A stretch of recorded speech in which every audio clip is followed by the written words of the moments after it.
Salut à toutes et à tous, c'est Mysteriotech. On se retrouve aujourd'hui pour une petite vidéo explicative. Alors j'ai découvert une application qui se nomme Chest Tracker, donc qui est juste ici. Cette application permet tout simplement, par exemple ici vous avez une petite barre avec des chiffres, des nombres plutôt.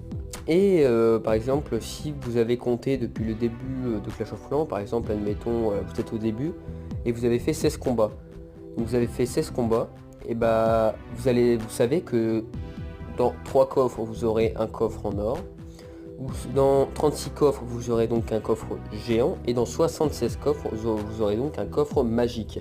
Donc nous ne savons pas pour les coffres super magiques, puisque ces coffres là sont aléatoires, ils ne sont pas dans le cycle des coffres. Donc le cycle des coffres, je vous mettrai un lien dans la description. Et depuis la dernière mise à jour, donc où il y a eu les nouvelles légendaires et toutes les nouvelles cartes, nous avons donc dans le cycle un coffre géant en plus et un coffre magique en plus. Et nous avons 2 fois plus de chances d'obtenir un coffre super magique. Mais encore une fois, c'est aléatoire. C'est pas parce que nous avons encore 2 fois plus de chances que nous aurons tout simplement un coffre super magique tous les 2-3 jours. C'est vraiment aléatoire. On peut être niveau 2 et avoir eu un coffre super magique, ou être niveau 10 ou 11 et n'en avoir jamais eu. Moi pour l'instant je n'ai jamais eu de super coffre magique, alors que je suis bientôt niveau 8. Bon, c'est pas important puisque pour l'instant j'ai toutes les cartes jusqu'à l'arène 6. Bon, à part les légendaires qui a eu les nouvelles là, et j'ai pas encore le sorcier de glace, j'ai aucune légendaire. Mais bon, ça c'est pas très grave, j'espère les avoir un jour d'ailleurs. Donc voilà, alors par exemple là je suis au 20e coffre. Attendez, hop là. Et bah dans 32 coffres j'aurai le coffre géant, dans 4 coffres le coffre en or. Donc là par exemple on va aller se mettre donc proche du coffre. Hop. Donc dans un coffre j'aurai donc le coffre magique. Et voilà. Et maintenant dans 40 coffres, vous voyez c'est là par contre c'est très proche. Au bout de 90 combats, 91, vous allez obtenir un coffre magique, et un combat après, dans 40 autres coffres, vous allez obtenir un autre coffre magique. Donc par contre là c'est vraiment très proche.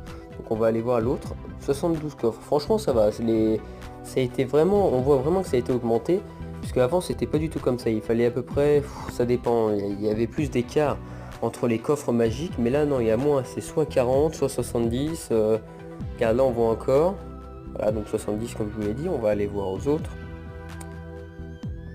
Voilà, et là 47, c'est vraiment très proche les uns des autres, et les coffres géants c'est pareil. Donc franchement il y a vraiment plus de chances d'obtenir ces coffres là. Et contrairement à ce que l'on dit, quand nous avons tous nos emplacements de coffres qui sont pris, c'est pas parce que nous allons combattre que nous allons perdre le coffre qui normalement devait être attribué à ce combat, à notre victoire. Non, en fait le cycle s'arrête à ce moment là, et tout simplement le cycle reprend dès que vous allez refaire une victoire. Donc en fait Clash Royale ont mis un petit message comme quoi nous n'allons pas recevoir de coffre, et nous n'allons pas perdre ce coffre, nous allons le tenir dans le combat suivant, enfin dans la victoire suivante. Donc ne vous inquiétez pas, vous pouvez combattre autant que vous voulez, vous obtiendrez quand même vos coffres magiques. Donc voilà. Donc bon bah voilà, c'était une petite vidéo explicative sur les coffres. Donc sur ce, je vous laisse, et puis je vous dis bonne soirée, bonne journée. Tout dépendra quand vous allez regarder cette vidéo. Et abonnez-vous, likez la vidéo, mettez des commentaires sous la vidéo pour me dire, pour me laisser votre avis sur cette application et sur cette vidéo. Bon bah allez, salut tout le monde.